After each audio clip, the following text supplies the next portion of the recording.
The Securities and Exchange Commission has launched high-profile actions against crypto exchanges Binance as well as Coinbase, and this has rattled the crypto industry. Now, with me is Bogomil, who's the Community Marketing Director for Seasonal Tokens, to talk a little bit more about this and what it might mean for the future of this industry. So I guess, Bogomil, give us your overview of the SEC, the Securities and Exchange Commission, their stance on cryptocurrencies.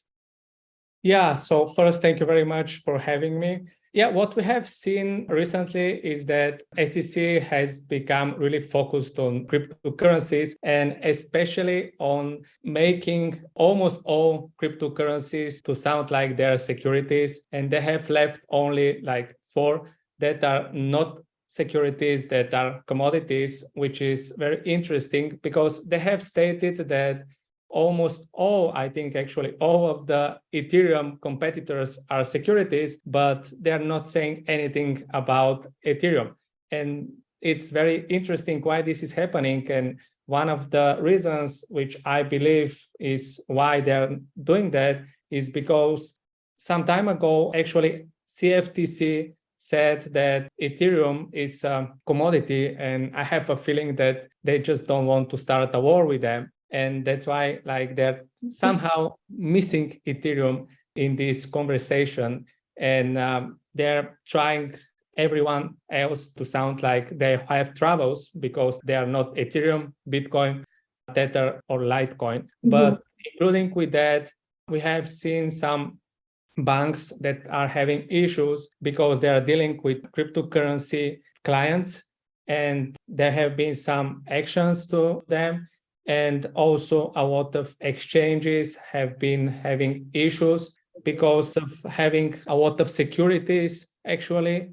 And yeah, the situation doesn't look bright.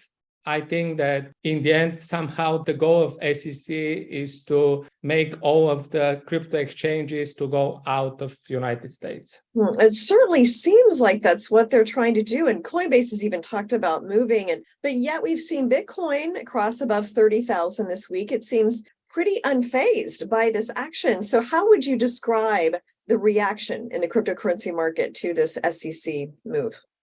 Actually, right now, there is another event that has led to this situation when SEC made this, I would call it a PR activity of starting lawsuits against Binance and the other exchange, Coinbase, right? We have seen the market going down with about, I don't remember the exact number, but it was in trillions, like overnight. So the market reacted very negatively to this because almost all of the cryptos have been like labeled as securities. But of course, when there is something negative, probably there will be something positive very soon. And this is very much related to BlackRock applying for ETF. After that, other big companies also applying for ETFs. Also, we have seen some big banks actually starting to offer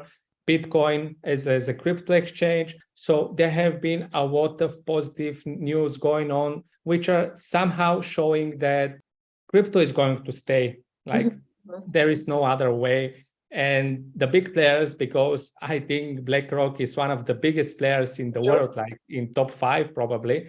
Like if BlackRock is behind BTC, Bitcoin, and crypto as a whole, like I don't think that even SEC can do something about that.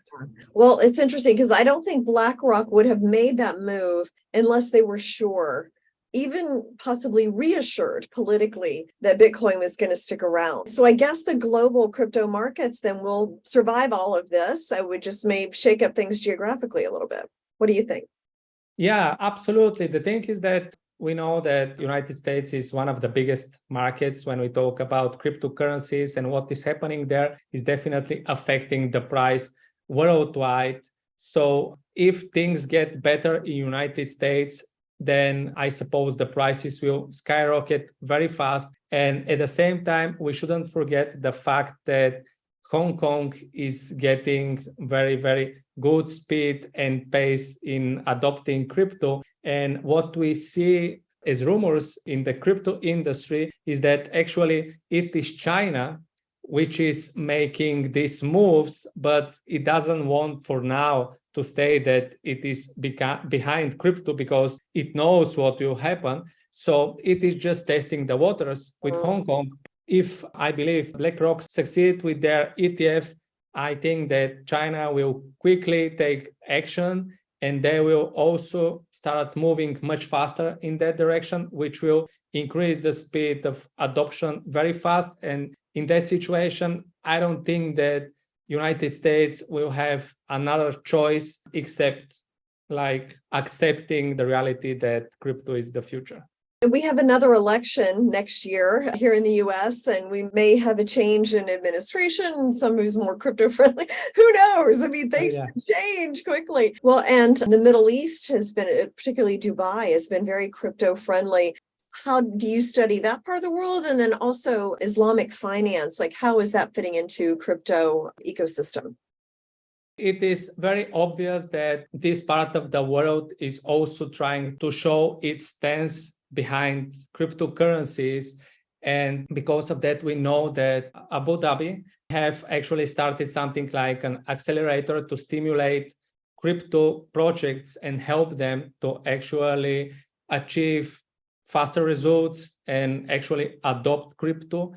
So what we see is that they're somehow trying to become the number one place in the world where crypto projects can go and thrive. At the same time, United States is pushing everyone away. Abu Dhabi, they're one of the biggest tourist places, but at the same time, this is another opportunity for them and they're using it. And I think that's a great decision and the right decision. And like you said, the Islamic finance is very popular there. And there is a reason for that, of course, and it is that there are a lot of Muslims who are interested in opportunities that are not gambling related.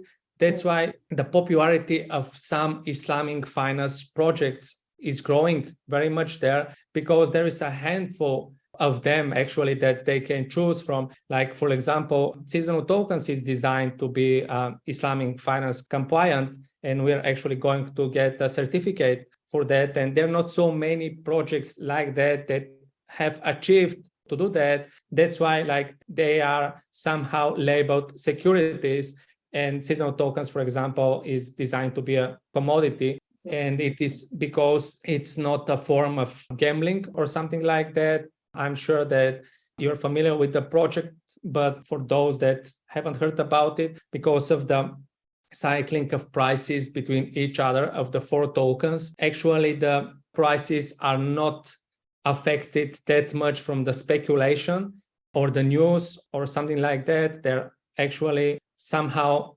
mathematically integrated in the project. So for people from the Islamic world, like I said, they don't have many opportunities to invest right now. So it's a great chance for a project like ours, for example, to benefit from that, especially when also SEC is trying to label almost everything as a security. Yeah, that's right. So I guess in a way, the SEC move has maybe been a benefit to seasonal tokens. What would you say the impact is?